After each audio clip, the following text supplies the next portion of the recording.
নমস্কার, বার্তা 24 ঘন্টায় আপনাদের সবাইকে স্বাগত। অন্নপূর্ণা যোজনার ফর্ম ফিল আপ করার সময় যদি মাত্র একটাও ভুল করে ফেলেন তাহলে কিন্তু আপনার আবেদন বাতিল হয়ে যেতে পারে। গত কয়েকদিনে বহু মানুষের ফর্ম ফিল আপ বিভিন্ন সমস্যা এবং আবেদন বাতিল হওয়ার কারণগুলি খুঁটিয়ে দেখার পর আমি কয়েকটি অত্যন্ত গুরুত্বপূর্ণ বিষয় নোট করেছি। আজকের এই ভিডিওতে সেই বিষয়গুলি আপনাদের একদম হাতে কলমে দেখিয়ে দেব। কোন ঘরে কি লিখবেন, কোথায় ভুল করার সম্ভাবনা সবচেয়ে বেশি, আর কোন তথ্য ভুল দিলে আবেদন রিজেক্ট হতে পারে, সব কিছু ধাপে ধাপে দেখানো হবে। তাই ভিডিওটি একদম শেষ পর্যন্ত মন দিয়ে দেখুন, কারণ এই গুরুত্বপূর্ণ বিষয়গুলি না জানলে পরে সমস্যায় পড়তে পারেন। আর সবচেয়ে বড় কথা, এভাবে বিস্তারিতভাবে অনেকেই দেখাচ্ছেন না। অন্নপূর্ণা যোজনা সংক্রান্ত আরও নতুন আপডেট, ফর্ম ফিল আপের নিয়ম ও গুরুত্বপূর্ণ খবর সবার আগে পেতে এখনই আমাদের চ্যানেল বার্তা 24 ঘন্টা সাবস্ক্রাইব করে পাশে থাকা বেল আইকনটি ক্লিক করুন। চলুন এবার সরাসরি ফর্ম ফিল আপের গুরুত্বপূর্ণ বিষয়গুলো দেখে নেওয়া যাক। এই যে দেখুন, পারিবারিক পরিচয়। ঠিক আছে, এই পারিবারিক পরিচয় এখানে এই যে HOF, head of the family. এই হেড অফ দ্য ফ্যামিলি আপনার স্বামী হতে পারে, আপনার ছেলে হতে পারে, আপনার বাবা হতে পারে, আপনার শ্বশুর হতে পারে। যে আপনার পরিবারের প্রধান তার নামটা লিখবেন, নিজের নাম নয় কিন্তু। হ্যাঁ, আপনি যদি হোল্ডার হন, আপনি যদি অন্নপূর্ণা যোজনার টাকা আপনার যদি নামে ইস্যু করার হয়, তাহলে আপনার নাম না লিখে আপনার পরিবারের যে হেড অফ দ্য ফ্যামিলি তার নামটা এই যে এখানটায় লিখতে হবে। ঠিক আছে, এই আধার কার্ড অনুযায়ী কিন্তু নামটা লিখবেন, আধার কার্ডে যে নামটা লেখা রয়েছে সেটা লিখবেন। তারপরে যে জন্ম তারিখ, দেখুন এই জন্ম তারিখ, দিন, মাস, বছর, মানে প্রথমটা ডেটটা, মানে কোন দিনে তার জন্ম, সেই মাসটা সেটা জানুয়ারি, ফেব্রুয়ারি যেটাই হোক না কেন, তবে বছরটা 1980 হোক, 81 হোক, সেটা কিন্তু সেভাবে ঠিকভাবে লিখবেন এখানে। তারপরে পরিবারের প্রধানের লিঙ্গ, মানে আপনি এইখানটায় যার নাম দিয়েছেন সেটা আপনার শ্বশুর হতে পারে, আপনার স্বামী হতে পারে, তার লিঙ্গ এই পুরুষ বা মহিলা যেই থাকুক না কেন তার নামটা এখানে টিক দিতে হবে। এবার এই যে পরিবারের প্রধানের HOA মানে housing head of the family, ঠিক আছে, হেড অফ দ্য ফ্যামিলি, তার আধার নম্বরটা, আধার কার্ড দেখে আপনি এই নম্বরটা এখানে কিন্তু লিখে দেবেন। ঠিকভাবে লিখবেন, কিন্তু দেখে দেখে লিখবেন, ভুল করবেন না, আর কোনো কাটাকুটি মাঝখানে করবেন না, তাহলে কিন্তু ফর্মটা রিজেক্ট হয়ে যেতে পারে। ভালো করে দেখে দেখে লিখবেন ঠিকঠাকভাবে। ঠিক আছে, এই যে ডিজিটাল রেশন কার্ডের পারিবারিক আইডি, এই পারিবারিক আইডিটা দেখবেন রেশন কার্ডে লেখা থাকে পারিবারিক আইডিটা। যদি রেশন কার্ডে আপনি বুঝতে না পারেন তাহলে কিন্তু যা খুশি এখানে লিখবেন না। দরকার হলে আপনি যেখান থেকে আপনার রেশন কার্ড আছে সেখান থেকে গিয়ে দেখে আসবেন, বা অনেক সময় রেশন কার্ডে যে আপনার যদি ডিজিটাল SP+H বা এরকম জাতীয় যদি কোনো কার্ড থেকে থাকে তাহলে দেখবেন ওখানে একটা নাম্বার দেওয়া থাকে, SP+H বলে পাশে একটা নাম্বার দেওয়া থাকে, সেটা কিন্তু আপনার ডিজিটাল রেশন কার্ডের এই আইডিটা ওখানে লেখা থাকবে, সেটা এখানে ফিল আপ করবেন। তারপরে পরিবারের সদস্য সংখ্যা, এই সদস্য বলতে কিন্তু আপনার পরিবার বলতে কিন্তু ধরুন আপনি, আপনার স্বামী, আপনার ছেলে, শ্বশুর শাশুড়িরা যদি থাকে, বেঁচে থাকে বা বর্তমান থাকে আপনাদের সাথে, সেইটা কিন্তু এই পরিবারের সদস্য সংখ্যা, সেটা বাচ্চা হোক বড় হোক যে কয়জন হোক, শুধুমাত্র এই দেখুন এখানে সংখ্যায় লেখা, শুধুমাত্র 2, 3, 4, 5 এখানে কিন্তু করে দেবেন। ভালো করে কিন্তু এই ভিডিওটা যদি স্কিপ করেন কিছু বুঝতে পারবেন না, আবার যদি ভুলে যান পেছনে এসে ব্যাকে এসে কিন্তু আপনারা এই ভিডিওটা ভালো করে, কারণ আমি দেখছি বারবার অনেকে ভুল করছে, নিজেরা লিখতে যাচ্ছে বা অনেক ভিডিও থেকে অনেক প্ররোচনা পেয়ে এমন করে দিচ্ছে, SD অফিস বা BDO অফিস বা মিউনিসিপ্যালিটিতে গিয়ে পুরো ভুল করে দিয়ে আসছে, রিজেক্ট হয়ে যাচ্ছে। এই বারবার যাতে হয়রানি না হতে হয় সেই জন্য কিন্তু আমি বারবার বলছি। এই ঠিকানা, এইখানে হচ্ছে আসল সমস্যা, জানেন তো। এবার ঠিকানা কোনটা দেবেন, দেখুন আপনার ঠিকানা বলতে আপনার আধার কার্ডে যেটা লেখা থাকবে সেটা কিন্তু এখানে নিতে হবে। এই দেখুন স্থায়ী ঠিকানা, আধার কার্ডে যেটা থাকবে, মনে করে দেখুন আপনি জানেন আপনার কোন ঠিকানা, আপনি সেটা লিখে দিলেন, ওভাবে লিখলে হবে না। আধার কার্ডে যে নথি দিয়ে আপনি ঠিকানা করেছিলেন, দেখবেন আধার কার্ডে আপনার নামের নিচে ঠিকানা লেখা আছে, সেখানে কিন্তু সেই ঠিকানাটা অবশ্যই ওখানে বসাবেন। ভালো করে বুঝতে পারলেন, আধার কার্ডের ঠিকানা, অন্য কোনো জায়গার অন্য কোনো নথির কোনো কিন্তু ঠিকানা দেবেন না, আধার কার্ডের পেছনে বা সামনে যেখানে আছে সেই ঠিকানাটা অবশ্যই দেবেন। এই যোগাযোগ নম্বর, এই যোগাযোগ নম্বরটা এমন দেবেন, আপনাদের ফ্যামিলিরই কারোর দেবেন, আপনার হাজব্যান্ডের বা আপনার বাবা বা শ্বশুর মশাই, আপনার যদি বিয়ে না হয়ে থাকে তাহলে আপনি আপনার বাবারটা দিতে পারেন, বা বিয়ে হয়ে থাকলে শ্বশুর মশাইটা দিতে পারেন।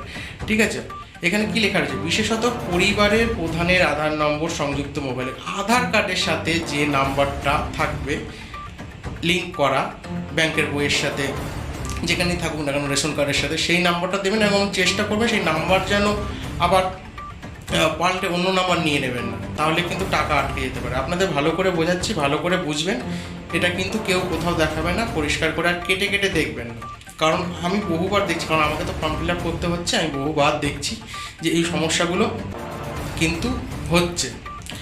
এইবার এখানে দেখুন, এইখানে আর একটা সমস্যা, এই নাম, জন্ম তারিখ, লিঙ্গ, পরিবারের প্রধানের সঙ্গে আধার নম্বর, পরিবারের সকল সদস্য। বোঝা গেছে? তাহলে বুঝুন, পরিবারের প্রধান এই যে উপরে যেখানে এখানে লিখেছিলেন পরিবারের প্রধান, যার নামটা দিয়েছিলেন, ঠিক আছে, তার নামটা আপনি প্রথমে এখানে দেবেন, পরিবারের প্রধানের নাম, নাম, জন্ম তারিখ, লিঙ্গ, পরিবারের প্রধানের সঙ্গে সম্পর্ক, মানে ওই প্রধানের নাম যেটা হেড অফ দ্য ফ্যামিলি যার, তার নাম, সদস্য নম্বর 1। আপনি যদি এইখানে এই যে এখানটা দেখতে পাচ্ছেন পরিবারের সদস্য সংখ্যা, এখানে যদি 6 জন লিখে থাকেন তাহলে সে সদস্যর 1 নম্বর সদস্য, এখানে 2 নম্বর সদস্য, এরকম হলো। তো সেই সদস্যের নাম, তার জন্ম তারিখ, তার লিঙ্গ। এইবার দেখুন পরিবারের প্রধানের সঙ্গে সম্পর্ক। এবার পরিবারের প্রধান যার নামটা ওই যে উপরে দিয়েছিল এখানে, সেইখানের নামটা যদি আপনার বাবা হয়, বাবার সাথে সেই সদস্যের সম্পর্ক কী, ঠিক আছে। আপনার যদি বাবা হয় লিখবেন বাবা, এখানে দ্বিতীয় নম্বর, তার যদি দাদু হয় লিখবেন দাদু, ঠিক আছে। কারো যদি শ্বশুর হয়, এইভাবে এখানে সমস্ত কিছু এখানে এখানে এখানে পূরণ করতে পারবেন। আর এখানে দেখিনি সব থেকে বড় কথা, এই অন্নপূর্ণা যোজনার জন্য আবেদন করা হচ্ছে, এটা কিন্তু অবশ্যই এখানে হ্যাঁ করে দেবেন, ঠিক আছে, অবশ্যই এখানে। আর যদি এখানে দেখে নিন যে বয়স 5 বছরের কম হলে আধার না চিহ্নিত করুন, কারণ তার অনেক সময় আধার কার্ড হয় না, আপনি না করতে পারেন। হয়েছে? এটা বুঝতে পেরেছেন তো কীভাবে? নাহলে আবার কিন্তু ভিডিওটা ঘুরিয়ে দেখে নেবে যে পরিবারের প্রধান যে যার নামটা এই যে এখানে লিখেছিলেন, তার সাথে এই সদস্যর যে নাম দিচ্ছে তার কি সম্পর্ক, সেই সম্পর্কটা কিন্তু এখানে দিতে হবে। এবং এই সদস্যর আধার কার্ড যদি নাম্বার থাকে তাহলে, আর যদি তার সে 5 বছরের কম হয়, কারো দেখা গেলো দাদু কিন্তু তার বছর হচ্ছে 4 বছর, কিন্তু সে তো পরিবারের সদস্য, কিন্তু তার দাদু, এখানে দাদু লিখবেন, কিন্তু সেই বাচ্চাটা দেখা গেলো 2 বছর বয়স, এখানে কিন্তু 2 বছর যা, তার কিন্তু কখনোই আধার কার্ড হবে না। অতএব এখানে না লিখে দেবেন বা নীল লিখে দেবেন, NIL, ঠিক আছে, বুঝে গেছেন? এইবার দেখুন এই যে হেড অফ দ্য ফ্যামিলি, এখানে কী বলেছে, পরিবারের প্রধান এবং পরিবারের সকল প্রাপ্তবয়স্ক সদস্যের ব্যাংক অ্যাকাউন্ট নগদ অর্থ স্থানান্তরের জন্য। এই সব হেড অফ দ্য ফ্যামিলি যেটা রয়েছে, তার মানে কি, আপনি যার নাম প্রথমে দিয়েছিলেন হেড অফ দ্য ফ্যামিলি, তার ব্যাংকে কোন ব্যাংক, মানে সেটা পাঞ্জাব ন্যাশনাল ব্যাংক হতে পারে, SBI হতে পারে, যা কিছু হতে পারে। SBI হলে SBI লিখে দেবেন, পাঞ্জাব হলে পাঞ্জাব ন্যাশনাল ব্যাংক, যেরকম থাকলে সেটা দিয়ে দেবেন, অ্যাকাউন্ট নম্বরটা সেটা দেবেন, IFSC কোডটা সেটা দেবেন। এবার এই যে সদস্য ঠিক আছে, এই যে এখানে যে লিখেছিলেন মনে পড়ছে সদস্য, এই যে সদস্য, এই সদস্যর এখানে কিন্তু আপনার 1 নম্বরে সেই তার যদি থেকে থাকে, যদি না থেকে থাকে তাহলে দরকার নেই দেওয়ার, যদি থেকে থাকে তবে। আর যদি সদস্য 1 উপরে কিন্তু যে সদস্য 1 হবে, নিচে সমস্ত 1 2 3 4 সদস্য সেই হিসেবেই যাবে।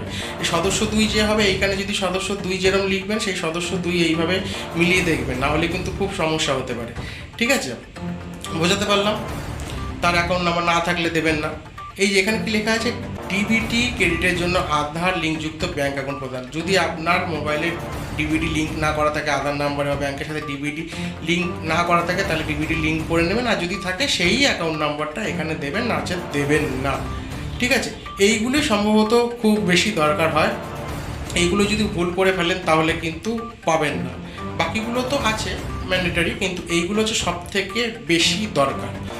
তারপরে এই যে দেখুন, এপিক HOA মানে হাউস অফ দ্য ফ্যামিলি এবং সকল প্রাপ্তবয়স্ক সদস্যর যারা ভোটার তালিকায় অংশ নিয়েছে তাদের নাম্বার সহ, এই প্রথমে কিন্তু এই যে head of the family, epic নম্বর, বিধানসভা ক্ষেত্র অংশ নম্বর, এইভাবে সদস্য 1, সদস্য 2, সদস্য 3, আর যদি বাচ্চা কেউ থেকে থাকে তাহলে তারটা দেওয়ার দরকার নেই, এটা মনে রাখবেন।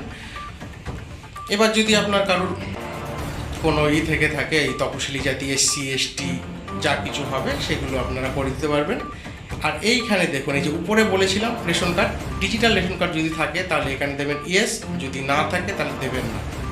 যদি হ্যাঁ হয় তাহলে কোনটা, এই যে উপরেই বলেছিলাম SPHH বা ভর্তুকিহীন, RKSY, এরকম যেরকম রয়েছে, যেরকম আপনাদের দেখে নেবেন, ওই যে রেশন কার্ডটা, সেই রেশন কার্ডে কী লেখা রয়েছে সেটা কিন্তু দেখে নেবেন। এবার পরিবারটি রেশন দোকান থেকে মাসিক রেশন তুলছে কিনা, এইখানে কিন্তু বড় বিপদ করে ফেলবেন। আপনার রেশন না তুলে অন্য কাউকে যদি দিয়ে দেন কার্ডটা, এবং বাড়ির ফ্যামিলি সে গিয়ে এরকম হাতে আঙুল ছাপ মেরে চলে আসলো, তাহলে কিন্তু হবে না।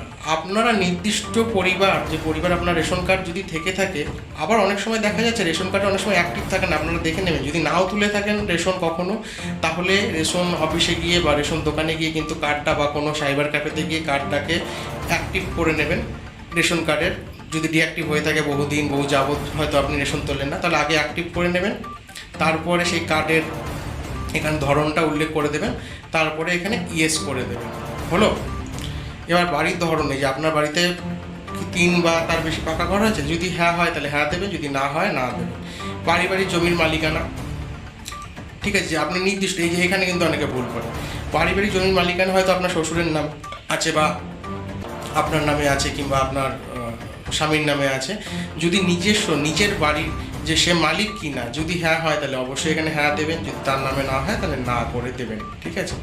এইখানটায় পরিবারের সকল সদস্যের মোট জমির পরিমাণ, যদি একজন আপনার বাবার বা যারটা দিয়ে আপনি ফিল আপ করছেন, হেড অফ দ্য ফ্যামিলি, তারটা এই শতকে এখানে হিসাব করে বসিয়ে দেবেন। তারপরে যে বাকি যে জিনিসগুলো আছে এগুলো আপনারা এই যে এখানটায় দেখে নিন যে কোনো স্বাস্থ্য বিমা আছে কিনা, যদি না হয় তাহলে না করে দেবেন।